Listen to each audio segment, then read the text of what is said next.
Hey budget gardeners, Vita Loca here.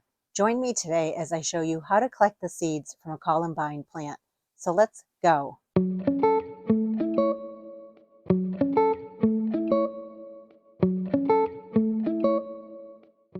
Columbine, also known as Aquilegia, is hardy here where I live in New Hampshire, Zone 5B. It comes in a lot of different colors and it blooms during the spring months. I wanted to show you today how easy it is to collect the seeds from this plant. I also wanted to mention that I've been making a lot of videos showing you how to collect the seeds from various perennials as well as annuals. What I'll do is put a link to the playlist down in the description below in case you're interested in checking those videos out. I've had a lot of success collecting the columbine seed. It's really easy to do, but one thing you want to keep in mind is it is poisonous to animals as well as humans, so you want to make sure you're very careful with the seed. It's okay if you touch it, at least it is for me, but if you feel more comfortable, you can wear gloves. You definitely don't want to, by mistake, ingest it because it can cause some issues.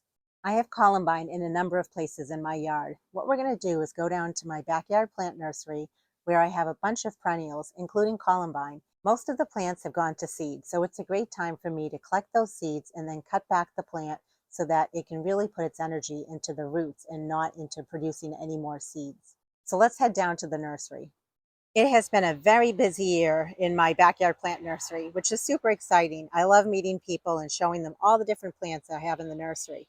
But what I want to show you is where I have all the columbine plants.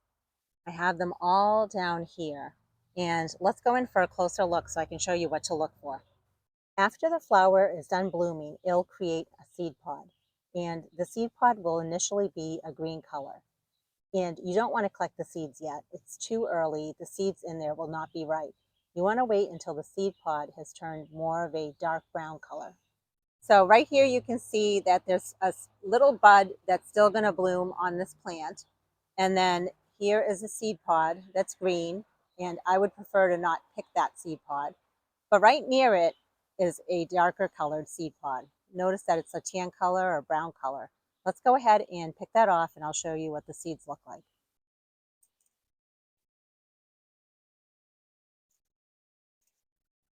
So next what we're going to do is we're going to tip this upside down so you can see the seeds. But you can notice inside the little cups there, you can see some of the black seeds in there.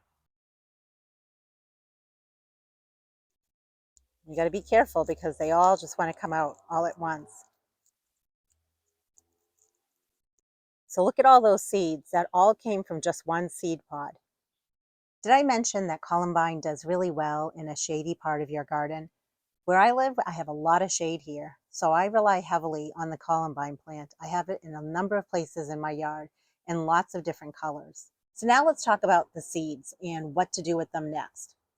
If you wanted to, you could take the seeds and you could scatter them in areas of your yard where you want columbine to grow. Like a lot of perennials, columbine seeds need what's called a cold, moist stratification period. And what that means is it needs a period of time where it's cold in order to get the seeds prepared and ready for germination. So most likely, if you were to scatter the seeds somewhere in your yard, you won't see the plants germinate until the following spring after the winter months. But you do take the risk of birds or animals, insects, taking some, if not a lot of your seeds. So just keep that in mind.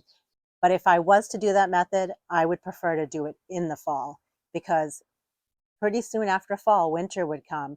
And by then, there would be plenty of time for those seeds to set in and get that cold stratification period. Another thing you could do is just start the seeds in some sort of a tray, 6 cell pack, something along those lines. Now for me, when it comes to perennial seeds, I prefer to use what's called the winter sowing process. And it's basically sowing seeds in some sort of a container like milk jugs. And I've made videos showing you how to do that process. I'll put a link to those videos down in the description below. But you're basically mimicking what Mother Nature does with those seeds, and you're giving them that cold stratification period, but you're doing it in a controlled environment, meaning inside of a container like the milk jug. Another option, if you wanted to do this, is you could take the seeds, you could bring them inside, you could put them in your refrigerator for a certain period of time, and you would be basically forcing them to get that cold stratification period inside of your fridge. And that's a great option if you want to be able to sow your seeds in the summer months and have plants germinating and be able to plant them out before the winter months. But if you wanted to just collect the seeds and store them, you want to make sure that you store your seeds dry. Whenever I collect seeds, I put them on something like a paper plate or a paper towel. I label it just so I know what the seeds are, and I put it somewhere where they're going to be protected from my cats or from children or anything like that.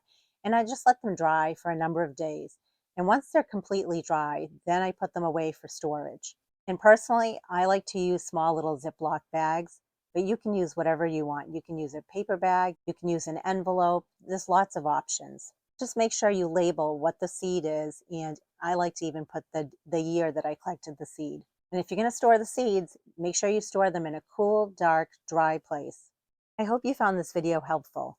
And if you liked it, please hit the like button and please consider subscribing to my channel. And if you do subscribe, don't forget to hit the notification bell because you want to get notified every time I put out a new video. And until the next video, make it a great day with gardening.